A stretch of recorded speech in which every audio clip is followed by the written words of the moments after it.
बात है, किसी गांव में किंजल नाम की एक गरीब चूड़ी बेचने वाली लड़की रहती थी। किंजल सारा दिन अपने सर पर चूड़ियों की टोकरी रखकर पूरे गांव में घूमा करती थी और चूड़ियां बेचती थी। इसी तरह एक दिन किंजल गांव के चौराहे से गुजर रही थी कि तभी वो देखती है कि कुछ लोग एक लड़की की पिटाई कर रहे हैं। अरे क्या हुआ, आप लोग इसे क्यों मार रहे हो? आखिर इस बेचारी का क्या कसूर है? ये एक चोर है, इसने मेरे ढाबे से खाना चुराया है, इसीलिए हम सब इसकी पिटाई कर रहे हैं। देखिए, ये बेचारी बहुत गरीब लगती है, जरा इसके फटे पुराने कपड़े देखिए। इसने मजबूरी में आपके ढाबे का खाना चुराया होगा, इसीलिए इसे माफ कर देने में ही हमारा बड़प्पन है।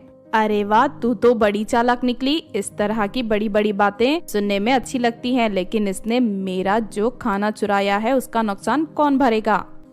ठीक है, आपके खाने के जो भी पैसे हैं वो मैं आपको देती हूँ। कहिए कितने पैसे हुए? पूरे 500 रुपए। ये तो आप बहुत ज्यादा मांग रही हो, हमारे गांव में तो खाना सिर्फ 50 रुपए में मिलता है। मैं कुछ नहीं जानती, मैं तो 500 रुपए लूंगी। क्यों, क्या हुआ? तू तो बड़ी बड़ी बातें कर रही थी ना, अब दे मुझे पैसे। फिर आखिरकार मजबूर होकर किंजल उस औरत को 500 रुपए देकर उस लड़की को बचा लेती है और उसे एक पेड़ की छांव में ले जाती है। तुम कौन हो और इस तरह खाना चुरा कर क्यों खा रही हो? मेरा नाम गौरी है, मैं बहुत गरीब हूँ। मेरे पिताजी के मरते ही मेरी सौतेली माँ ने मुझे घर से भगा दिया। अब मेरे पास रहने के लिए कोई जगह नहीं है, इसीलिए मैं सड़क पर भीख मांगकर अपना पेट भरती हूँ।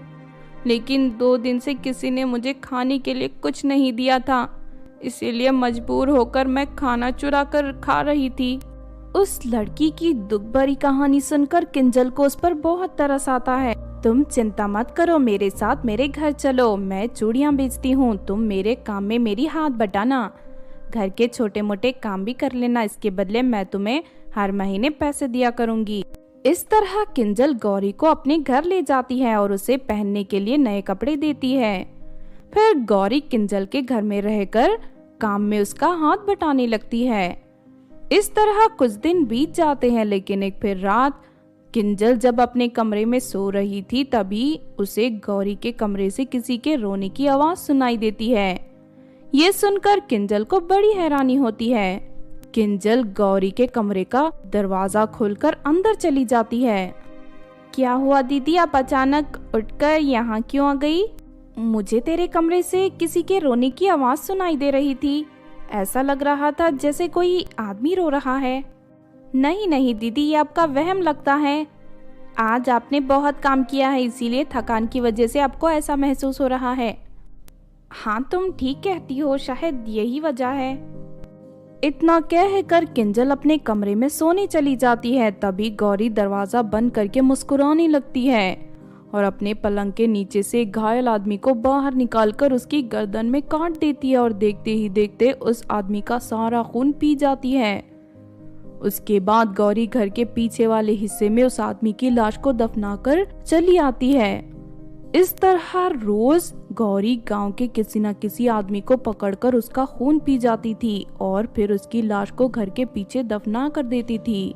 दूसरी तरफ किंजल को इस बात की भनक भी नहीं लगती। फिर एक दिन किंजल अपने घर में बैठकर चूड़ियां गिन रही थी कि तभी वहाँ एक तांत्रिक आता है।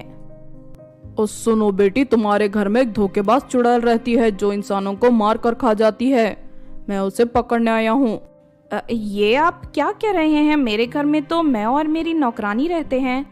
वो नौकरानी कोई साधारण लड़की नहीं है, वो एक चुड़ैल है। तभी वहाँ गौरी आ जाती है। तांत्रिक को देख गौरी घबरा कर वहाँ से भागने लगती है, लेकिन तांत्रिक उसी वक्त अपने कमंडल से पानी निकालकर गौरी के ऊपर छिड़क देता है और गौरी अपने असली चुड़ैल रूप में आ जाती है। ये देख किंजल के होश उड़ जाते हैं। तूने बहुत सारे मासूम लोगों की जान ली है, इसीलिए मैं तुझे कई दिनों से ढूंढ रहा था। अब तू मुझसे बचकर कहीं नहीं जा सकती। इतना कहकर तांत्रिक उस चुड़ैल को एक लकड़ी के पुतले में बदल देता है और उस पर तेल डालकर आग लगा देता है। फिर देखते ही देखते वो लकड़ी का पुतला जलकर राख हो जाता है। इस तरह धोखेबाज दुष्ट चुड़ैल नौकरानी का अंत हो जाता है। उस घटना के बाद से किंजल पूरी तरह बदल जाती है और दोबारा किसी अजनबी पर विश्वास करने से पहले 1000 बार सोचती है। तो आपने देखा दोस्तों चुड़ैल नौकरानी की कहानी।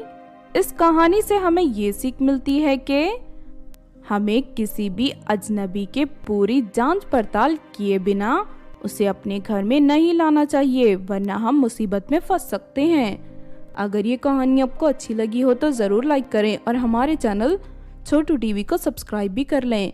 और हाँ दोस्तों, हमें कमेंट करके ज़रूर बताना कि आपको कहानी कैसी